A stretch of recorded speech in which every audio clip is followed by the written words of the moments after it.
Yes, bakunze Miracle TV 257.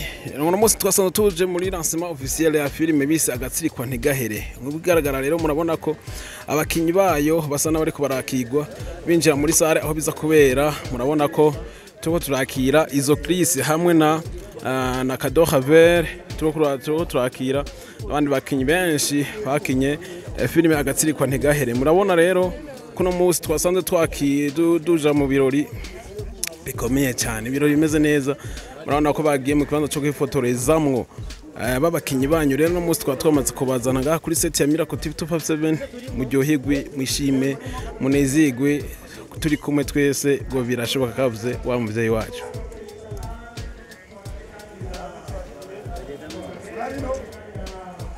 Babanye ko bari mu kibanza cyo kwifotorezamwo ujya ninde murabona ba Xley Bamu, ba Mr Kane, ba Chasoline, izo Chris, ba Kadoha Ver n'abandi benshi bakinye filime agatsirikwa ntigahere. No musoro turi ku lancement officiel ni mu ntara ya Gitega, intara yagutse cyane ya Gitega.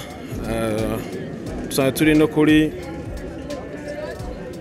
turi mu kibanza cyiza cyataziriwe Sunrise, akaba ariho turi kuri hotel nziza iri hepfo ya Stade Ingoma.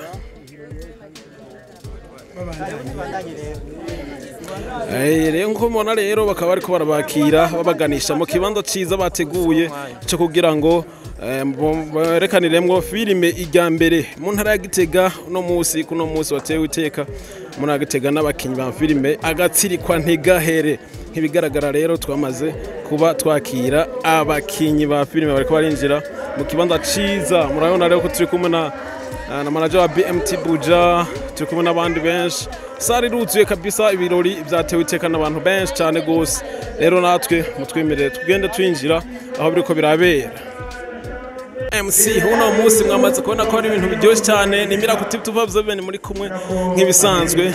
Mwamaze kubona biraryoshe cyane, sari ruzuye, abantu ni benshi cyane ntibisanzwe. Rero mumbane nanje mwana Biblaskira from Jet Paradise naco ntaza kubereka. Murana ko abantu ni benshi abashize mu mitahe, murababona ndabereka abantu benshi bagenda batandukanye ntibisanzwe. Mwamaze kwibona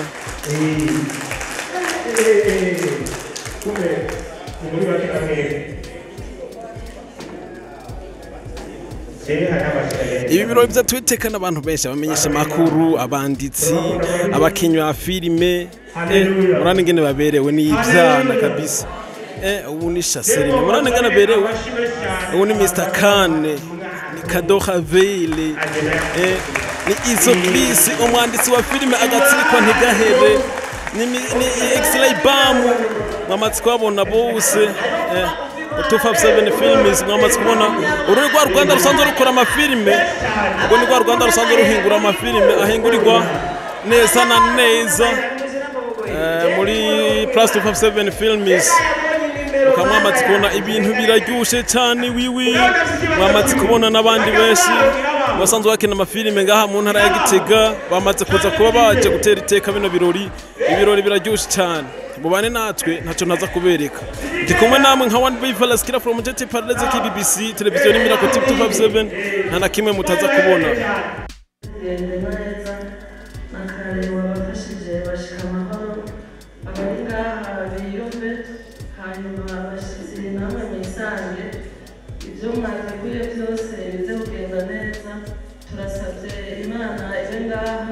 Kuko ngo hari babiri cyangwa batatu bakoraniye ku izina ry'Imana, Imana iri hagati yabo. N'ubu turizeye Imana nziza muri hagati yacu muri rwa rukundo nyene. Turakwinginze